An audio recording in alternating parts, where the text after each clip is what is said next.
माँ, हाँ बेटा। शिवरात्रि आ रही है ना, हाँ 26 को तो है। भोले बाबा के लिए एक गाना हो जाए। ठीक है। नैहर से काई के बहाना आहो भोला ले लागवनवा।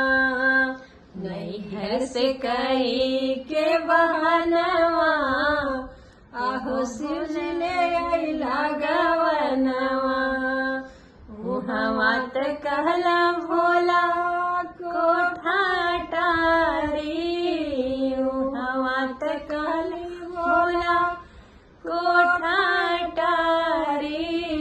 झोपड़ी में बसला परनवा एहो भोला ले अइला गवनवा। झोपड़ी में बसेला परनवा एहो सूज ले अइला गवनवा। नैहर से कई के बहानवा आहो भोला ले अइला गवनवा। हवा त कहला भोला पेड़ा मिठाई। हवा त कहला भोला पेड़ा मिठाई। भांगी गोला बसेला परनवा आहो भोला ले अइला गवनवा। भांगी गोला बसेला परनवा आहो भोला ले अइला गवनवा। नैहर से कई के बहानवा हे शिव जी ले अइला गवनवा। नैहर से कई के बहानवा आहो भोला ले अइला गवनवा। हवा त कहला भोला हाथी से घोड़ा।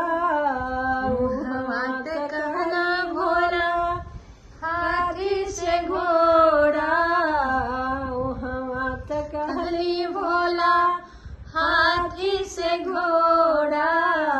बसहा पे बसेला परनवा आहो भोला ले अइला गवनवा।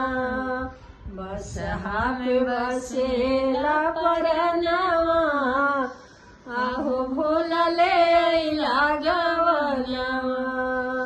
नैहर से कई के बहानवा आहो सूज ले अइला गवनवा। हवा त कहला भोला गदा गलैचा। हवा त कहला भोला गदा गलैचा। मृग छलवा में बसेला परनवा आहो भोला ले अइला गवनवा। मृग छलवा में बसेला परनवा आहो भोला ले अइला गवनवा। नैहर से कई के बहानवा हे शिव जी ले अइला गवनवा। नैहर से कई के बहानवा आहो भोला ले